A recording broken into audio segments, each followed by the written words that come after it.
Welcome to the channel. I'm Charlie. Today I got Mercedes 2017 Coupe 250 diesel. Basically this car doesn't have any problem, but customer been to the another garage and they said sleeping fault code inside the system regarding NOx sensors. But however, customer need to follow my procedures and the assessment. Then he came to me. At the moment I'm going to plug in and have a look what's going on there. And also another thing, customer told fuel consumption very low. He need to have a look that one also well. But however, I don't have a facility to check the fuel consumption for the diesel car. Basically it could be injector, could be fuel, something not right somewhere, could be timing like that. But however, this customer came yesterday and I'll park this car outside until I'll take into the garage. Then once I go to start the car, little bit hesitate to start the car, take a bit time, chaka chaka chaka chaka, dung, start. I feeling something not right the fuel system, because sometimes fuel system need to hold until start the car, but this one I feeling after 24 hours it's take a bit struggle to start. I feeling something related to the fuel, but to be honest I'm not sure. I'm not worried about the that side because I'm not fully aware of the that side talk too much. But however, I'm going to start the car. Yeah, now it's starting fine, but before it's take a like a couple of turn to start the car, and no any warning light at the dashboard, all clear. Right, I'm going to check faulty codes. I'm going to take a high speed scan report. Right, done. Collision prevent to faulty codes, I'm not bother. Audio 1, it's okay. TPAD touchpad, it's okay, no problem. SD sliding roof, yeah, no problem. And communication control, nothing. Right, I'm little bit worry about the under the engine control, but at the moment no faulty code, you can see it's green. But I'm going to check any sleeping code there, because the customer told me he has a sleeping code for the bank 1 NOx sensor 2. I'm not sure, we'll see. Read faulty codes. See, nothing, no faulty codes. Because he mentioned me he has a faulty code for the bank 1 NOx sensor 2, however nothing there. Next step, I'm going to follow my procedures. I'm going to jack up the car and I'm going to check AdBlue injector hole.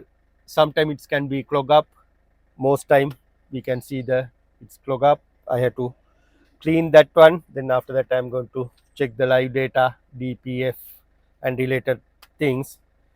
Before I going to do anything, I'm going to underneath jack it up the car and check AdBlue sensor hole first of all.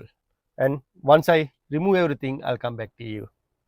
Yeah, as usual, it's blocked.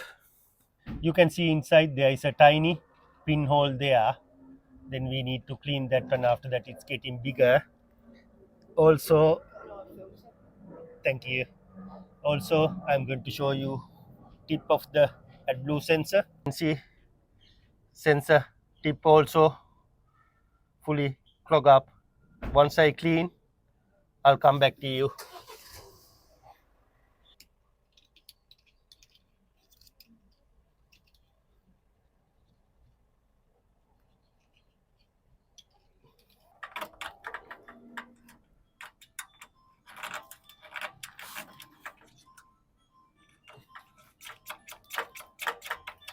This is the crystallizing stuff.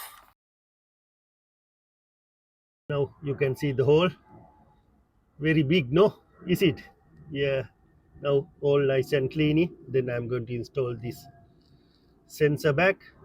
After that, I'm going to take it to the motorway journey. Okay, we clean the AdBlue injector hole. You saw all crystallizing. We clean everything. At the moment, I am not worried about the DPF filling level and everything. Okay, as should be everything. Just I want to make sure the NOx. At the moment, I get the live data for the NOx upstream and the NOx downstream. I want to check the figures while I driving. If it everything okay, I'm happy. I'm not worried about other DPF filling level, temperature sensors, all okay, because this car doesn't have a problem. Only the main concern for the NOx sensor. Then I'll already zero the mileage and we are going to head into motorway journey, 20 mile roughly, and we'll have a look after that what's going on for the that figures. At the moment all figures zero. It's need to heat up the exhaust system before the sensor work. After 2.9 miles, now you can see upstream NOx sensor take a reading after 2.9 miles. Basically 3 miles just start the upstream working. Then I had to go another maybe 4-5 miles to get the downstream reading. At the moment I can see upstream reading. Yeah, I'm still continue. We didn't still at the local. We didn't enter to motorway yet. Once I enter to motorway, I can see the figures for the downstream also well. Hopefully if its sensor work. We'll see. At the moment too early to comment anything. I'll come back to you once it start to reading downstream sensor. Right, now 4.1 mile completed with the traffic. Now you can see upstream and downstream both sensors work as should be. That's a good sign. Then I'm not worried about the NOx sensors anymore. Then after that I'm going to exit from this menu and I'm going to check the live data for the DPF and temperature sensors. Right, now I'm going to change DPF section.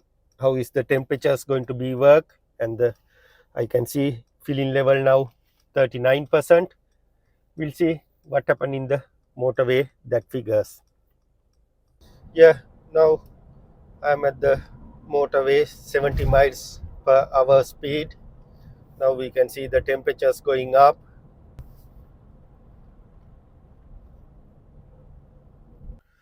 Right, we went to the motorway journey and complete 20.1 miles. No any funny warning. Then I saw already NOx sensors working. I saw the temperature sensors going up, but however the filling level still 43%, but it's need to come close to the 100. Then it's come down gradually. Right, I'm not worried anything. I'm going to exit from here and check any faulty code for the thingy. See, after 20.1 mile, nothing, no faulty code for the any sensors, no sleeping codes.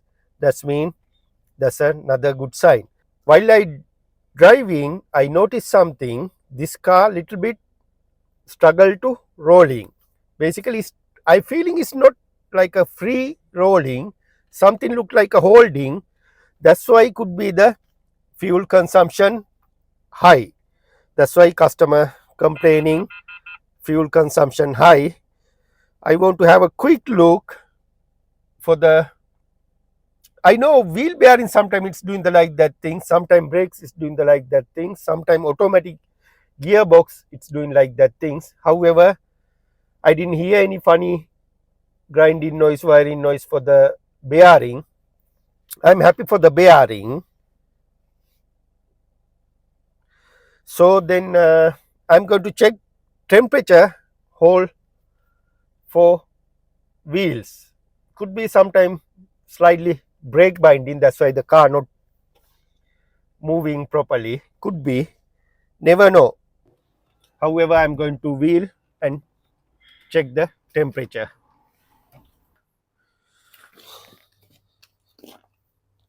Right, this slightly corroded. We'll see the temperature inside, 49.2. I didn't feel anything to the outside. And we'll see the this side,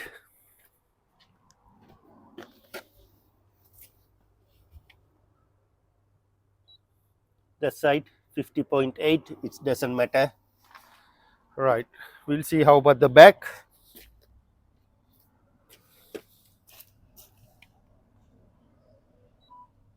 $37, and this side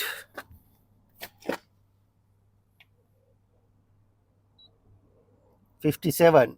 Right, I feeling could be this is the problem for the more fuel consumption. It shouldn't be like that way, because I feeling something not right that side. Could be brake caliper, could be slider pins, never know. But I know the answer now, because this car little bit brake holding. However, answer will there. I am going to pass message to the customer. Once he sort out that one, could be that fuel consumption going to be fine. Right, okay. One stone, two answers.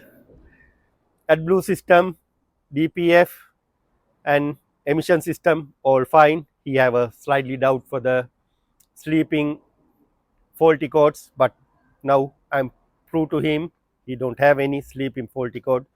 His emission system work perfect. And second thing, he told me little bit fuel consumption higher. Now you know, front two wheels nice and balanced. This side okay, that side higher. Then I'm going to pass him to message and ask him to sort out that one. Then after that, problem should be okay by experience, I'm saying. Okay, thanks for watching. Now we know how it's going on. This is the my job. Need to do the my assessment, plus need to find out something for the fuel consumption. Now I have both answers. Okay, thanks for watching. See you in the next video.